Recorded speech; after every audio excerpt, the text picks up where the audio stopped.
All right. Hello, everybody, and welcome to Travel Days 2020, presented by the Italian National Tourist Board. I'm Huntley Mitchell, editor of Travel Weekly, and before we kick off proceedings, I want to let you know about a few house rules. You should be able to see the chat function on the right-hand side of your screen. Feel free to use this to communicate with your fellow attendees during each session, and I can see that a lot of you already found it, which is great.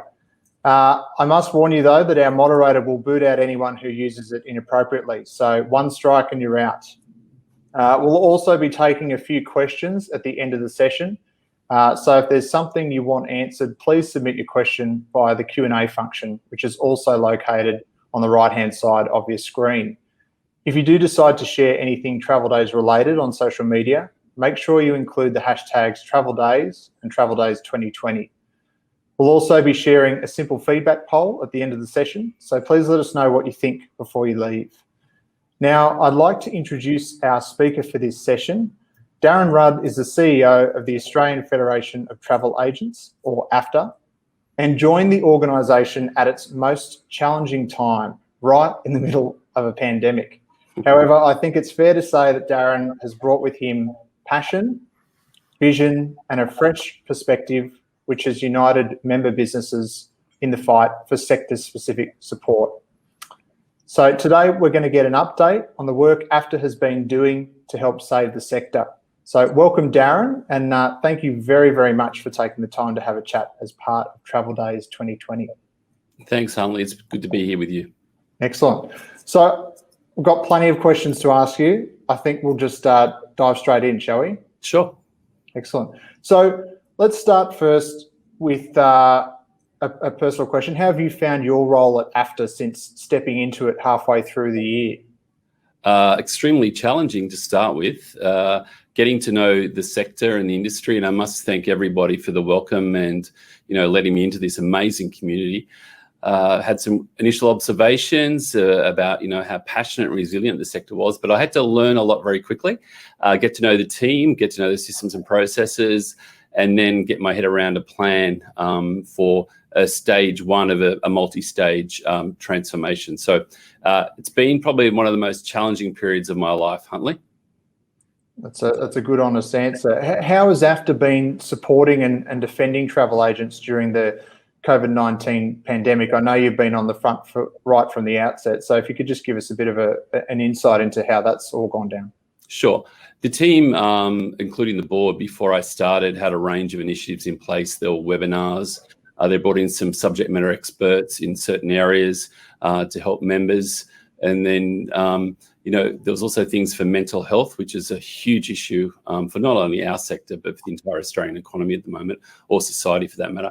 So there are a lot of things in place. I started, as you pointed out, in the middle of a pandemic, and very quickly worked out we're going to need government funding to get out of this, and that this is a different period in the history of the travel sector and in the history of AFTA, and in different periods they've got to be judged for what they are, and we've got to develop concepts and action plans and strategies and support mechanisms to get through those. So a lot of work has been done before I got here, and there's been a fair bit that I'm sure we'll unpack through the conversation that we've done since I started. And I know it's been an extremely busy last couple of months for AFTA, and obviously in September you launched the National Mobilisation program. Can you tell us a bit more about this? Sure. When I started, it looked like the only way that we're going to try and get a bridge to the other side was to look at what we could do by way of government funding. Now, government funding, both federal and state. So on the federal side, I met with a range of people in Canberra, and we designed a package for the pre-budget submission process. So putting in ideas essentially to Treasury before the budget. Went down to Canberra, had a range of meetings. By the way, I go to Canberra pretty much every sitting week to engage with people down there. And I believe big government's going to be with us for a while, and that will continue. So we went through and we designed a package and we put it into government and looked at, what would we need at that point in time to get at least a 6-month bridge back to business. So basically, given where the sector had come since March, when all the travel got cancelled and all our members and your audience were working largely on the refund process, what would it look like? And you probably remember, Huntley, at that point in time, sort of the understanding going around, or the assumptions going around, were that travel would start being liberated around March timeframe, vaccine withstanding. And the likelihood of vaccine was also very optimistic at that point in time. So we built a package with a 6-month back to business, and and then things changed, which I'm sure we can talk about. Yeah, okay. And just on, you were talking before about your lobbying efforts for sector-specific government support. Where is that at now? Where's AFTA at now with that? So in the September timeframe, we got all of our travel agents, or those that would like to meet constructively with their MPs. And I'm happy to say there's about 65 meetings that have taken place, some of them with up to 30 people on the Zoom calls in the month of September. Now, the outcome of that has been multifaceted. One, the understanding in our elected political class in Canberra of what a travel agent does during the day, what they're doing at this point in time during the pandemic, what they've done over the last several months, and what they're likely to have to do underneath the conditions with which they're operating at the moment, has been a huge revelation and learning curve. So we now have pretty much a base platform of more comprehensive understanding and, quite frankly, appreciation for the actual role the travel agents are playing. And a lot of our MPs and senators actually use travel agents, which is great. So they actually personally knew a lot of people on these calls. So where we're at with the package, we've had this huge amount of awareness and momentum in Canberra, and withstanding the fact that there's also been great work done at the state level, which I'll talk about shortly. But in Canberra, we've got to the point now that a paper has been prepared. I actually spoke to the Prime Minister on a video call on Friday, and the Prime Minister assured me on that call that there will be an announcement this week, and he put a footnote. If it wasn't sorted this week, which I suspect means, Huntley, that it's going to Cabinet tomorrow. Cabinet generally meets in a non-sitting week on a Tuesday. So I'm assuming it's going to Cabinet tomorrow, and then hopefully we'll get an understanding of what it looks like.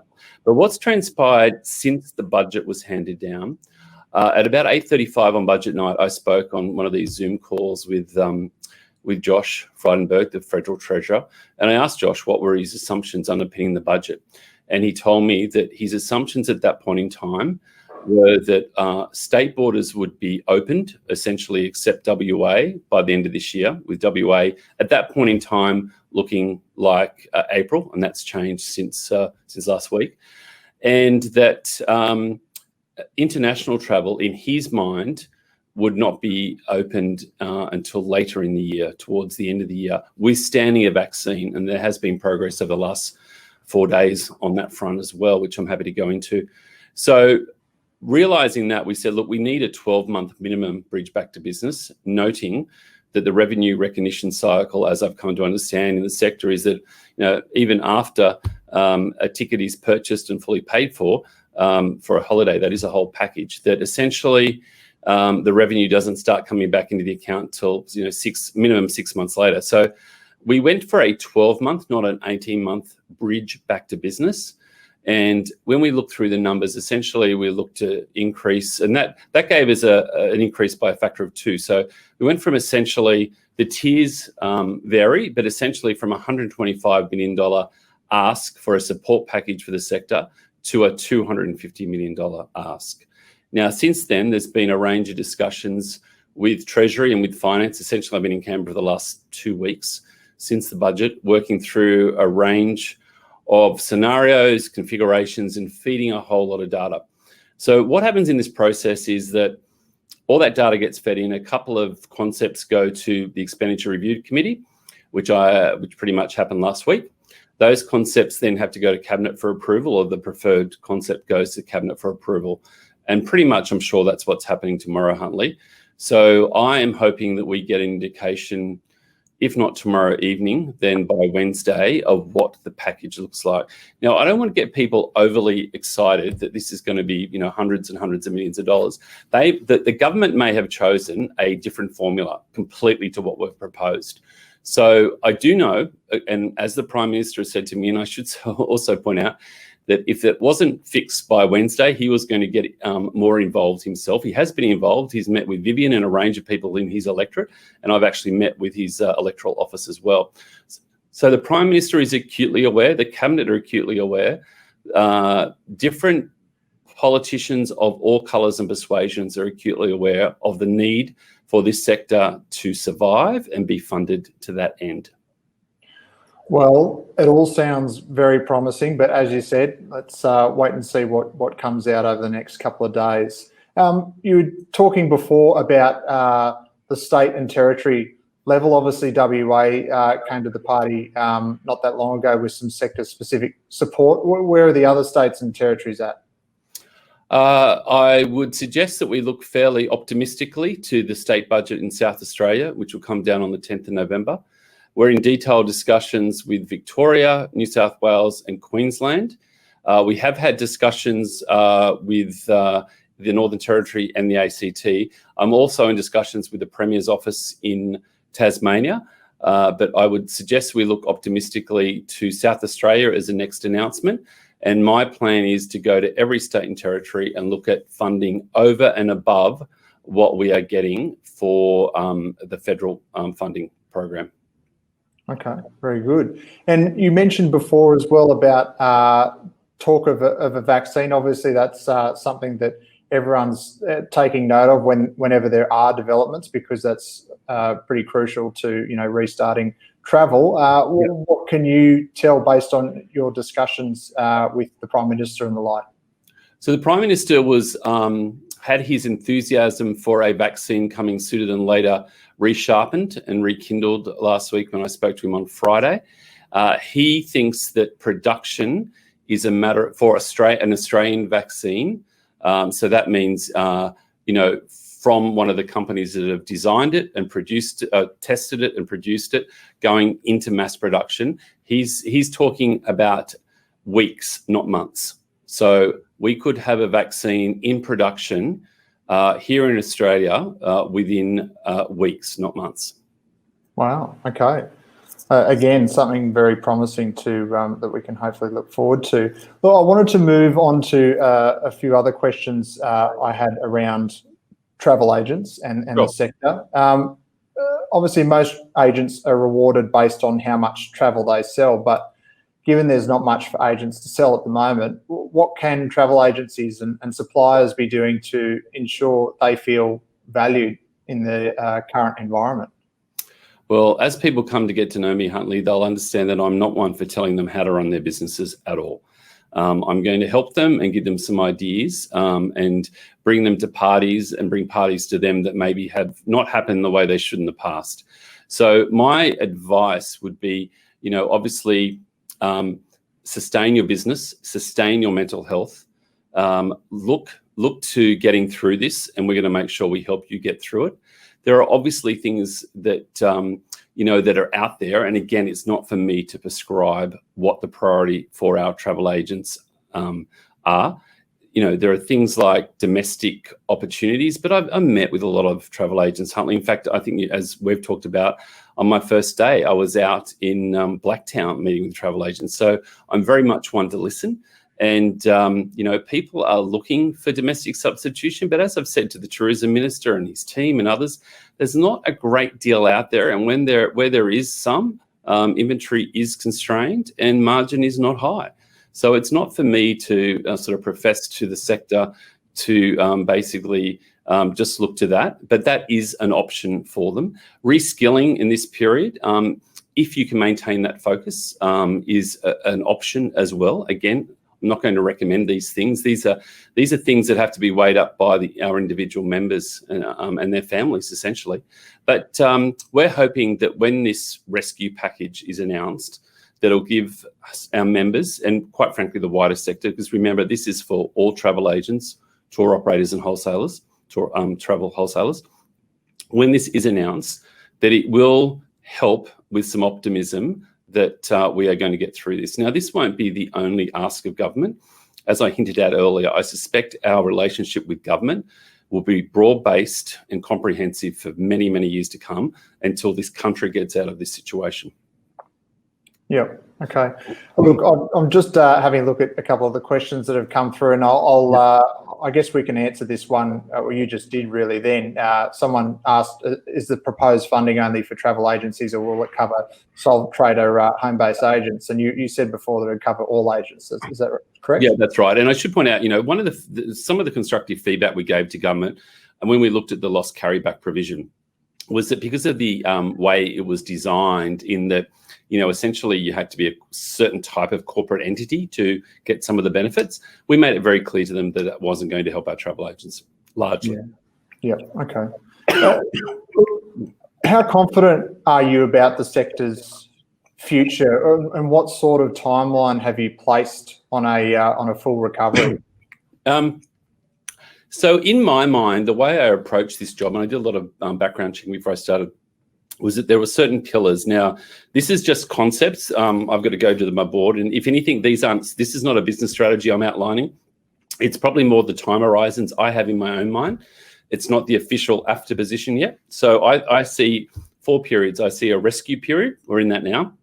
State and federal and other. Then we go into a reform period. Then we go into a rebuilding period. And then we go into a restoration period. So reform, my next cab off the rank is the ACCC. I met with Rod last week. He's the chair, Rod Sims, and in Canberra. And I'm meeting with his deputy chair and the head of compliance on Monday with my team. And I'm bringing in an expert or two in this area, because the relationship with the ACCC, like most of our relationships, are integral. But this one especially, after the rescue package, is absolutely fundamental to get sorted out. The relationship with the Reserve Bank of Australia is another one, and with all the banks, for that matter. But the next cab off the rank, and there'll be a multi-track approach. There'll be the ACCC, the RBA, and the Insurance Council of Australia. So we've got to sort things out like credit card chargebacks. We've got to sort out the whole commission model, the refund model. Reform will be extensive. We're going to put not only the sector, but the entire industry on the table. I've had discussions with the Prime Minister's office. In fact, I was in discussion with the Prime Minister on Friday about the concept of splitting the trade portfolio from the tourism portfolio, and according a cabinet level role to both, and what was his thoughts on the advantages and disadvantages of that. So that's the level of detail that we're looking at. There will be a new tourism minister in December. There's a few rumours going around, Huntley. I can't give you a scoop just yet, but all of the candidates, whether they're actually on the list, are very good, and I know all 3 of them that at least are rumoured to be under consideration. I haven't actually asked the Prime Minister outright, and I probably wouldn't do that anyway if I had the opportunity. So, look, I think reform is the next big step. We will have a more comprehensive and a much more strategic relationship with the ACCC starting next Monday. And then we will move pretty much in parallel to working with the Reserve Bank and all the banks to sort out the chargeback issue, not only in terms of credit chargeback, but cash withdrawals as well. And a whole range of other things that we really need to get in place. But fundamental to that is literally operating at the right level. And we need to start doing that. Okay. Look, how do you think COVID-19 and the reforms that you're looking to make in the sector change the way that travel agencies and travel agents operate? So I think to preface that, or to provide an answer to that question, break it down in 2 parts. So one, the $46 billion of travel will re-emerge. It won't, and then quite frankly, I think it's going to happen a lot faster than people expect. With the vaccine announcements that'll be coming out shortly, and with the borders being liberated, we're hoping the planes start flying, the ships start sailing, and the bookings start getting made based on confidence, and the cash starts flowing. So once that happens, I think we'll see some changes at the travel agent, and from everything from the IT and the processes there to, and possibly looking at some major regulatory reform as well, and working with government. As I said, I think our relationship with government is here to stay. I'm not saying a more regulated way, but our partnership with government will be much more comprehensive. So I think the model of the travel agents will continue. The business model underpinning it will be adjusted, no doubt. We, as an organisation, AFTA is going to change, but all of that, all of the above will be done with wide-based consultation. From the day I walked in here, I said, I don't know the sector, but I want to get to know it. So I'm happy to take advice, comments, suggestions, and we're going to be very transparent in every step, and we're going to consult on every step. And just on the way that the sector is going to change, can you see the way that agents are remunerated changing in the near future in any way? Look, I think everything's on the table, but again, it's not for me to prescribe the best way for travel agents to run the business. I will, and we will, as an organisation, work with a range of government and non-government partners to put ideas on the table. Sometimes this will be consensus driven. Sometimes we might have to make a more unilateral call. But I do think that the whole model will be examined. I'm not going to say that the revenue part of it will be exempt or will be, will undergo major transformation. It may not. But I think we have to look at this. I do think that the perceived value around the commission, what it's called, how it operates, that is the travel agent's long, deep, tacit knowledge and relationship. And that has to be quantified in a more professional service manner with a much better perceived value, and it can't be taken back from them. Okay. What else can agents be doing right now? What can they be doing to market themselves better in the current climate? And what do you think they should be focusing on right now? Look, can I say, I just think travel agents, and from this process, are doing a wonderful thing. I've walked around with members of parliament, again, of all persuasions, mainly in New South Wales, to be frank, because of borders. And I've seen the white folders, and I've seen the refund, and I've seen the dedication to their customers, some of which are multi-generational. And just doing the right thing is inherent in this sector. It hasn't had a fair go in the media, and we're changing that. The professionalism of this sector, we have to get better at packaging and explaining, and we're doing this already with the political class in this country. We also have to do it in a much more astute way with the mainstream media. The travel sector media is great, present company included, Huntley, but the mainstream media has got to be made more aware of the holistic benefit that a travel agent provides in their community and more broadly for the country on a whole range of fronts, including soft diplomacy. So, I think it's time that we help travel agents package up how great they are and sell that and make sure people understand it, because I guarantee you a lot of people in Canberra now understand that.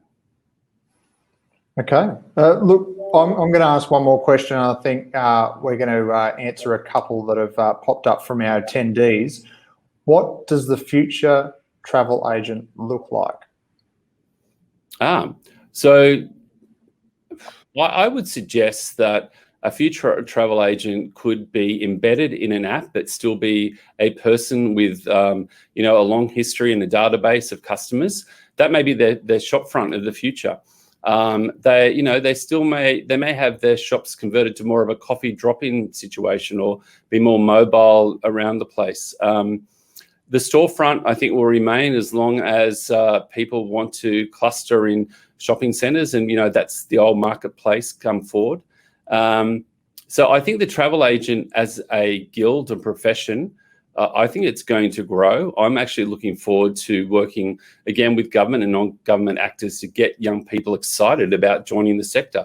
We will reform the sector, and we will reform the broader tourism industry, and we will help bring that vibrance back. There are some things out of our control, but we're going to do everything in our control to help.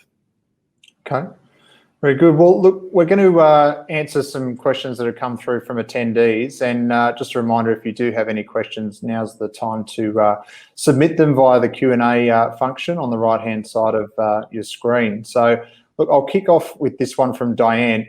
Obviously, there's been talks with the government for sector-specific support, but has there also been talks with the government about JobKeeper being extended beyond March 21, as well as increasing the allowance to its original amount if it would be extended? Great question, Diane.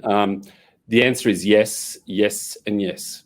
So I've had, in every conversation, in every document we've put to government, in all of those 65 video Zoom calls or MS Team calls we've had with parliamentarians over the last month, the month of October, we've said that this is all predicated on JobKeeper being extended for the travel sector. Now, we've generally framed that in that it could be sector specific or one of the few sectors that get it because of the circumstances we face, mainly with international borders and the inability largely to trade and derive an income. So we have made that case. We will continue to make that case. The Prime Minister on Friday mentioned to me that he'll make a decision and flag that in December, maybe a little bit earlier, but that's when the mid-year budget review happens, by the way. So I suspect it'll be hinged to that. So great question, Diana.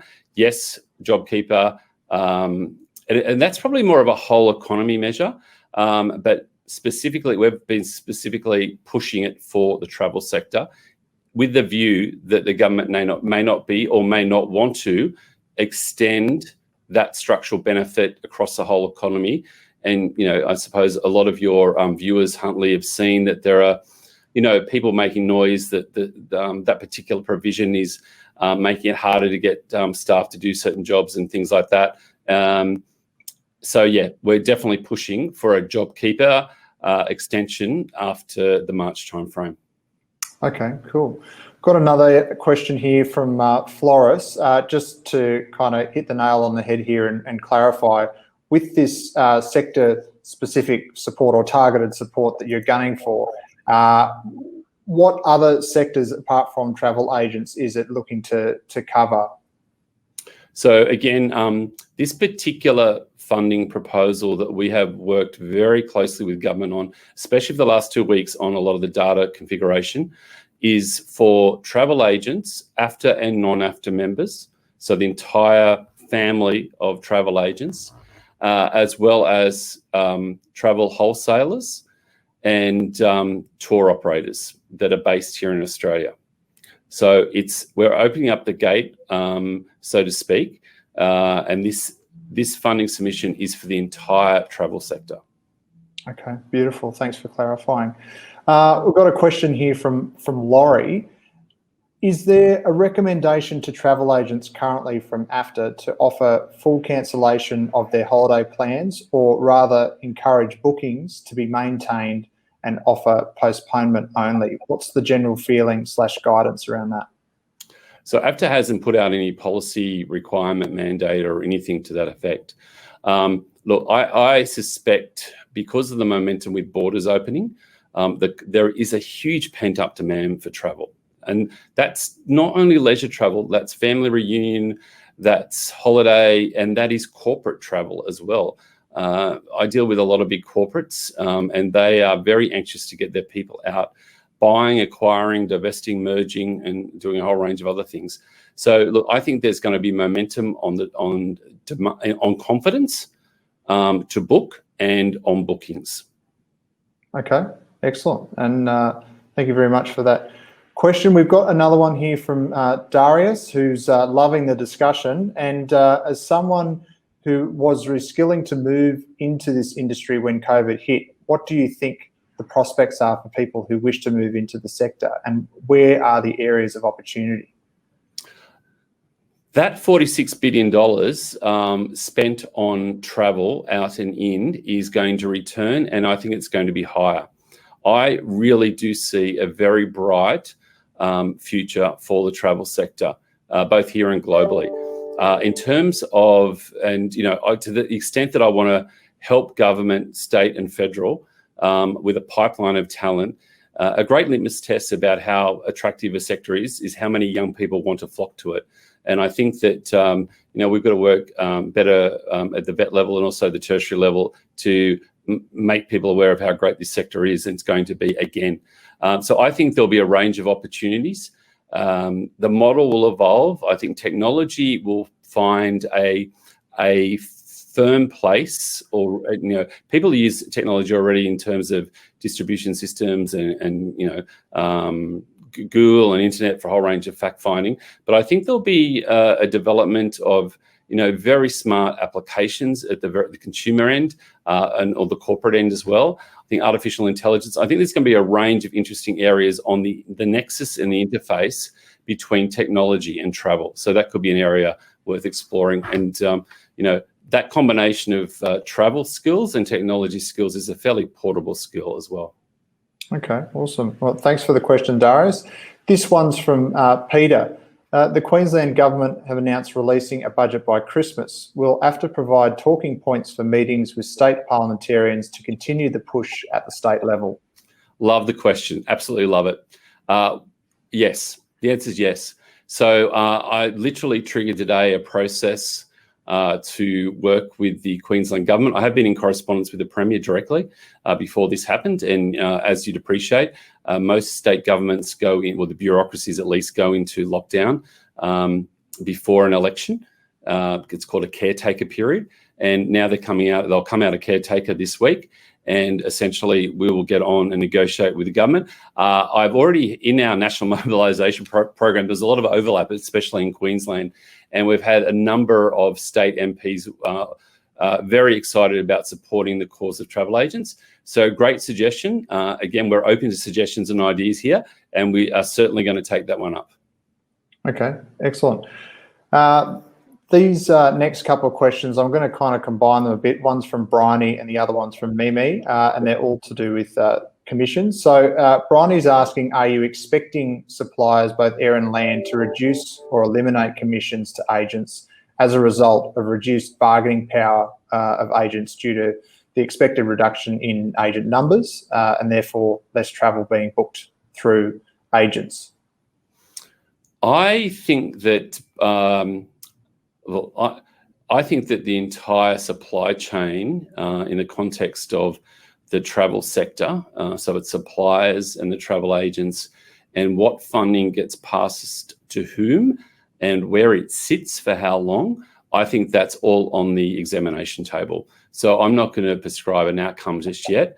Obviously, in that examination, my interest is to maximise and optimise the revenue and the factors of success to underpin a travel agent's business. But we will put everything on the table. And this is not just AFTA. This will be some major players, including the new tourism minister. And if required, like other jurisdictions or other countries, if you like, have done, if we need to make regulations to help us both here and or overseas to do that, or work, for example, with sister organisations. So there's an ACCC in America. It's actually called the FCCC. If we need to start getting, those partner regulatory bodies to start working closer together, then we'll do that. As I said, I don't want to jump to solutions mode yet because we need to put everything on the table, examine it in detail, then consult with everybody about some ideas and proposals, and then come back and look at working with governments and regulators, not only just here, but around the world to start changing the entire way that this sector operates. Okay. This question's from Mandy. When do you think we will get a date for the travel ban to be lifted internationally, even just for bubbles? So flight corridors, well, New Zealand's one way at the moment. That will open up towards Christmas for two-way. Singapore, Hong Kong, Tokyo are on the cards. And, I would optimistically think that's probably a January, or optimistically December, realistically January call, and possibly Vietnam in that mix as well. Europe, who's going to call Europe with what's going on there at the moment? Look, let's see what happens with vaccines. The vaccine factor is a huge change factor. And as I said, if the Prime Minister is suggesting that we're going into production in weeks, not months, that's moving a lot of assumptions forward. Okay. This one's from Simone. Is AFTA supporting agents by discussing the lifting of the caps as well as requiring airlines to sell within the cap limits? So AFTA is very much working with the Department of Transport on a range of initiatives for COVID-safe travel. We are included in discussions about the cap. We're included in discussions about new COVID rapid testing pre and in flight.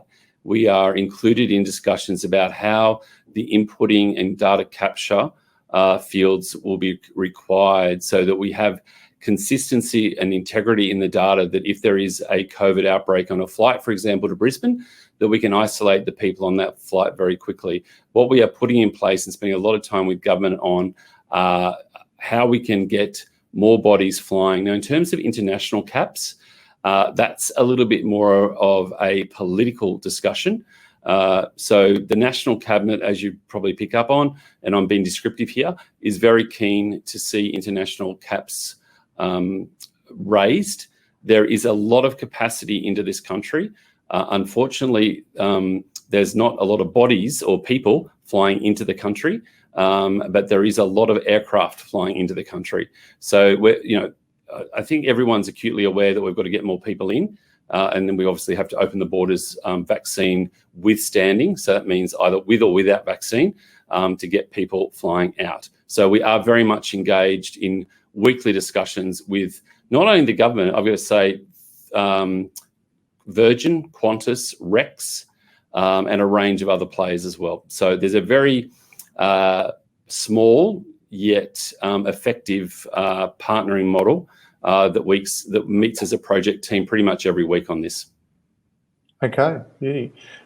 This question is from Andrew, sticking with aviation here. Will you be in consultation with airlines to make the point that they have free staff that work for them and they only pay commission when they have a positive income? That one's from Andrew. We are in discussions with the airlines about a whole range of things. That particular one I haven't raised, but I'm happy to put it on on our little work in progress discussions with them. A lot of people have been very quiet, especially about Qantas. I know there's a lot of pressure building on Qantas at the moment to liberate some of what it's sitting on, so to speak, in terms of credits and refunds. So we are in dialogue with all of the airlines and even the emerging airlines like Rex. Okay, very good.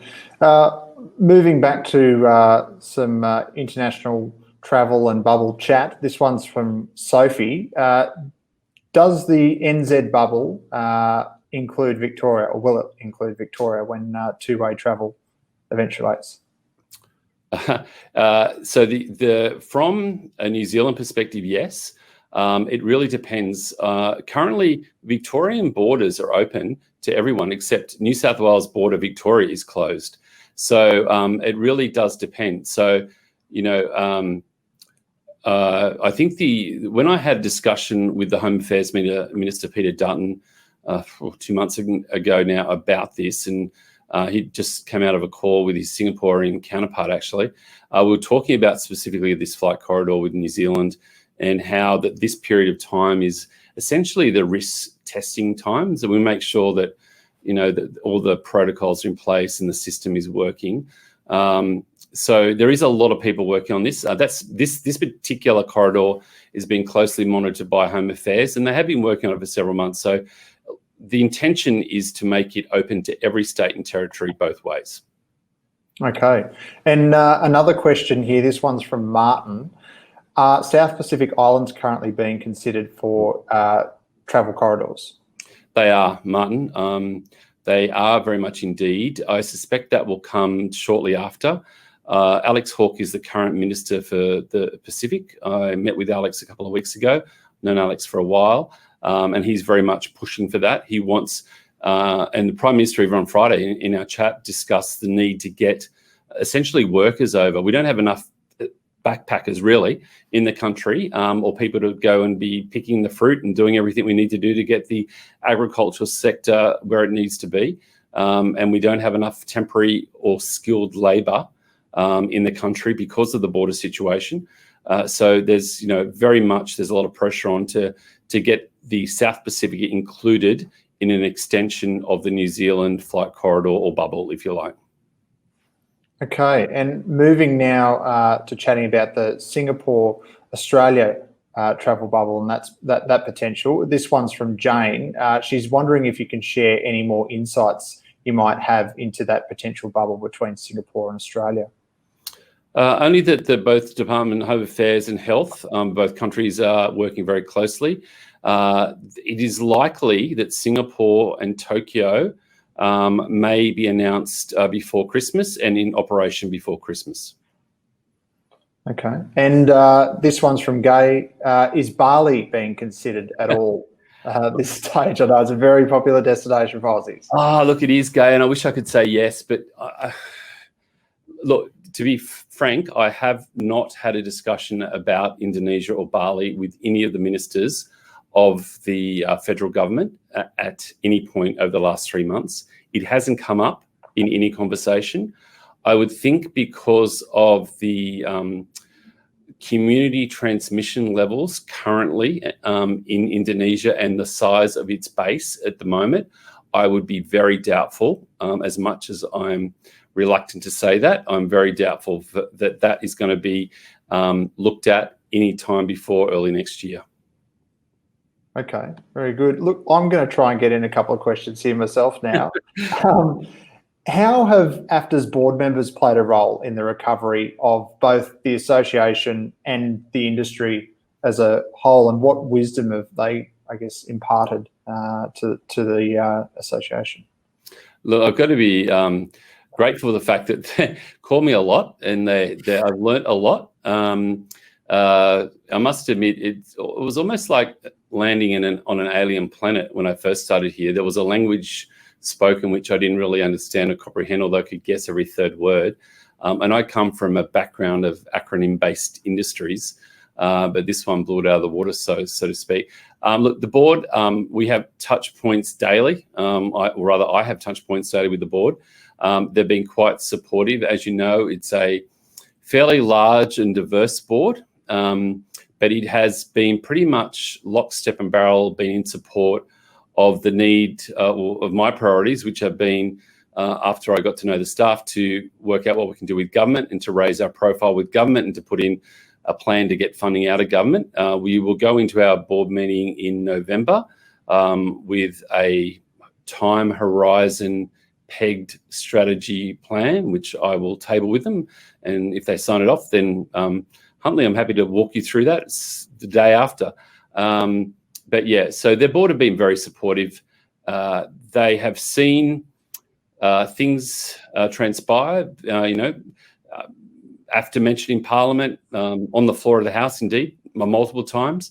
I think there's been something like 9 or 10 speeches in the last month in the Commonwealth Parliament of Australia, specifically about travel agents. And I don't think that's ever happened before. So the board has been, and I must admit, this has not been just me. Everybody in the sector has played a role. All of our members have mobilised, or largely. The team, associates, different parts of the sector have all pulled in as one big team and got this to where it is. And I'm hoping that we are popping either the lid off a beer or, if it's really good news, a cork out of a champagne or a sparkling wine bottle later in the week. Excellent. And perhaps a couple of shots as well. Depends on how good the news is, Huntley. Okay. Look, another question I wanted to ask you, are there any other agent bodies overseas that AFTA's been keeping an eye on and learning from in terms of how they've navigated the pandemic and perhaps what not to do? Good question. So I, by virtue of this appointment, sit on a couple of global boards. My focus is very domestic at the moment, which I intend it to be for some time. I don't think, frankly, we've done a good enough job of reaching out and partnering with our counterparts overseas. I have been in touch with them. I am in touch with them. But I think we've got a bit of work to do in shared learnings. And quite frankly, there's a fair bit that they can learn from us. I'm not saying from me, but as a sector in the way that everyone's organised themselves and pulled together, I think there's a lot of lessons in Australia over the next few years because of the way we pull together and work together.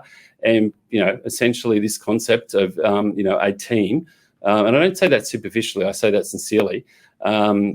I think there's a lot of lessons that we're going to impart, but at the same time, I think there's a lot that we can do. Joe and I were talking this morning about shared collateral marketing communications, how we're communicating, what they're doing to look introspectively at their sectors and the changes they're making. And as I said, I think we've got to do this, we've got to look at this.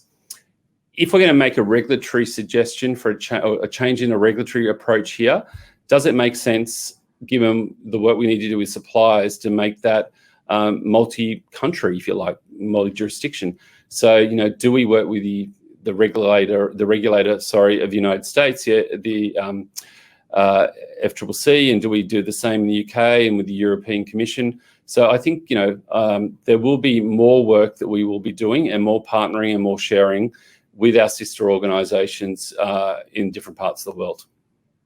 Okay, that sounds good. And just on lessons learned, what lessons have you learned as a leader throughout this pandemic?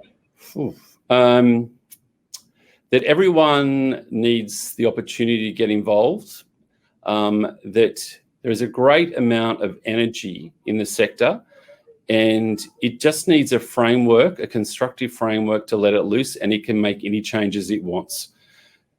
AFTA and my role is really just to provide options and pathways to go down. Whether the sector choose to respond, that's up to them. But we'll certainly give ideas. So as a person, the first couple of months were pretty tough, getting to understand everyone and getting out there and making sure that we were externally focused and not internally focused. And that theme will definitely continue. I've got an electoral visit in Gosford, or the seat of Robinson, tomorrow. And we will continue when the borders open. And I've put on 3 interns here at the moment, and we're going to go for our 4th. And these people are going to help me, provide the volume. And that's a first sign of us investing in the future of the sector by bringing young people into it to look at things and help get the volume of work done that we need to do to get the rescue side finished, and then to start work on the reform side. Oh, that's great news. Look, we've got time for a couple more questions, and I know you've got to duck off you've got somewhere else to be as well. So we're going to get through these last 2 questions we've got here, and then we'll have to wrap it up. This one's from Kevin. Are there any plans to pilot free mandatory COVID-19 tests for passengers at airports or elsewhere in order to travel internationally, like those currently being trialled in the US? The answer is yes. The Home Affairs Department are doing tests at the moment, looking at both pre-departure in airport rapid testing, in-flight rapid testing, and destination rapid testing. So all of those are being looked at, tested and examined. And all of the, if they're not the health departments in different leading economies, certainly the Home Affairs departments or their similar organisations are looking at this very much so. Okay, beauty. This one's from Karen. Any update on when the ACS scheme may restart, now that hopefully there'll be some domestic bookings and also some international travel happening soon? Well, yeah, good question. We had this raised in the AGM the other day. Look, I've actually put a decision on that on hold, pending this whole let's look at everything. And that let's look at everything is both AFTA and the sector and the industry. So and I'm waiting for we're waiting for a new tourism minister. There's a whole lot of work that I've done with KPMG and put proposals to government to look at a nationwide grassroots series of focus groups and consultation processes, quantitative and qualitative, to put input into the process. So there will be a lot of work done over the next couple of weeks. But in terms of the ACS, that is on hold, and there's a couple of other things that I'm about to put on hold as well, just so we can get everybody in the tent and over to the other side. Okay, cool. This one's from Tracy. Has AFTA had any discussions with travel insurance companies so agents can offer it again to clients? Yeah, we have, Tracy. We've met with several. I won't name them. We've even asked them to push harder on holistic COVID travel insurance products. and some of them are getting nearer to being released. So we are, I've met, I think, personally with 2, but I know that in discussions with the Treasurer's office, not the Treasury, the Treasurer's office, and with the Prime Minister's office, this has come up, as has the matter of chargebacks and a few others. So our engagement discussions with government are a lot more extensive, and they will be ongoing. Okay, excellent. We've got, let's have one more question. This one's from Peter again.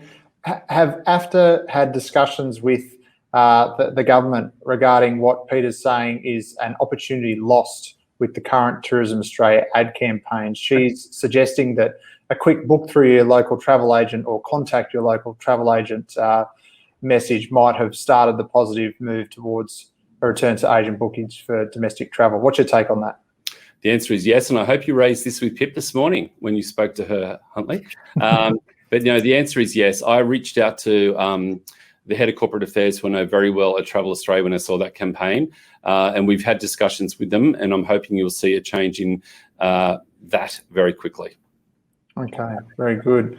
Well, look, I think we'll leave it there, but Darren, thank you so much again for taking the time out of your busy schedule to update the Travel Days audience on AFTA's efforts at the moment, and also answer some of the bigger picture questions. It's been great chatting to you.